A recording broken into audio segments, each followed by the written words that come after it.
Hello, I'm Kimberly, and welcome to the weekend edition of the Nave News Update. It's Friday, September 26th, and many of the stories you hear here can be found at IndianCountryTV.com. And here's the news for the day from the Associated Press and other Native news sources. The U.S. government has agreed to pay $554 million to the Navajo Nation to settle a legal dispute. It is the largest payment ever made by the government to a single tribe.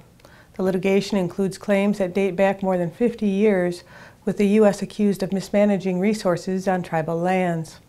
The U.S. has previously reached similar agreements with other tribes over the use of their lands and goods. About 14 million acres of Navajo land is leased out for purposes including farming, oil and gas production, and mining. The Navajo Nation President Ben Shelley called the settlement a victory for tribal sovereignty.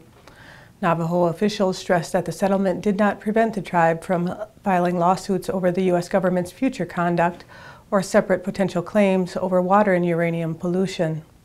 Meanwhile, U.S. Attorney General Eric Holder said this historic agreement resolves a long-standing dispute between the U.S. and the Navajo Nation.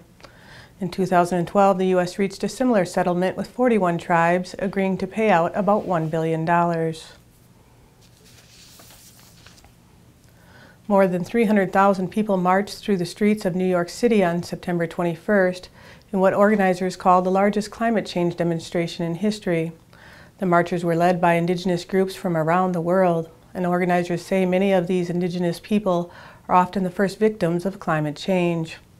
Actor Leonardo DiCaprio, who was named UN Messenger of Peace for his commitment to environmental causes, along with other celebrities and politicians, joined hundreds of Indigenous people in support of Indigenous communities during the march, with demonstrators chanting, "This is what democracy looks like."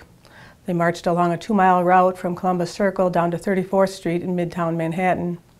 A minute of silence was held, followed by a moment of alarm, when marchers were encouraged to shout, blow whistles, and make as much noise as possible to draw attention to the problems of climate change. 2,500 similar marching events were also held in 166 countries around the world. The protests came as world leaders gathered to discuss climate change at the UN General Assembly.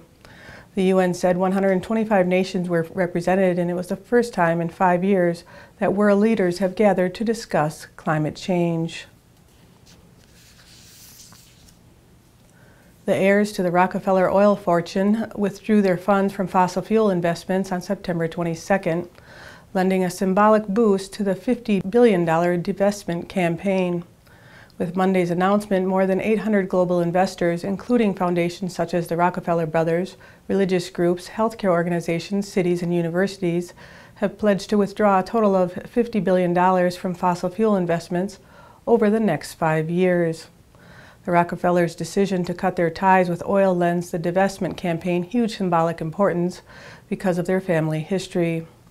In addition to the Rockefellers, the World Council of Churches, which represents some 590 million people in 150 countries, also pulled its investments from fossil fuels on September 22nd. About 30 cities have also chosen to divest, including Santa Monica and Seattle. The Rockefeller Brothers Fund over the years has been a big supporter of environmental causes, including to campaign groups opposed to fracking and the Keystone XL pipeline, which made for an awkward fit at a time when it continues to invest in oil and gas. The family plans to first divest from tar sand commitments. Native American tribes from both the United States and Canada came together to sign their first treaty in 150 years, a pact that promises to bring bison back to its original home in the Great Plains and Rocky Mountain regions. According to the Associated Press, the New Buffalo Treaty was signed this week by 11 tribes hailing from the state of Montana in Canada's Alberta province. The tribes hope to restore the ability of bison to roam freely between the U.S. and Canada border and reestablish the animal's important position at the center of the tribe's cultures. Although there's no timetable regarding this plan, the signing of the treaty was welcomed as a positive development between the Indigenous groups and a hopeful sign for the future. Arvin Carlson, president of the 56-tribe-strong Intertribal Buffalo Council, acknowledged that bringing the bison back will take time. According to the Wildlife Conservation Society, collectively the signatories of the treaty control over 6 million acres of prairie habitat across the U.S. and Canada. Morongo law enforcement chief Mike Levine has been named Police Chief of the Year by the nation's premier tribal law enforcement organization. Levine, who has led Morongo's tribal law enforcement division for 9 years, was honored late last month by the National Native American Law Enforcement Association at its annual training conference in Las Vegas, Nevada. Among other accomplishments, Levine has forged partnerships with federal, state, and local law enforcement agencies, and he's worked with a team of 12 police chiefs across the U.S. to revise the active shooter policy taught at the Federal Law Enforcement Training Center in Georgia. Levine began serving Morongo more than 17 years ago. Today he oversees 31 employees, including 24 officers. And that's another roundup of news from Indian Country on this edition of the NAV News Update. I'd like to thank you for joining me and have a grand day.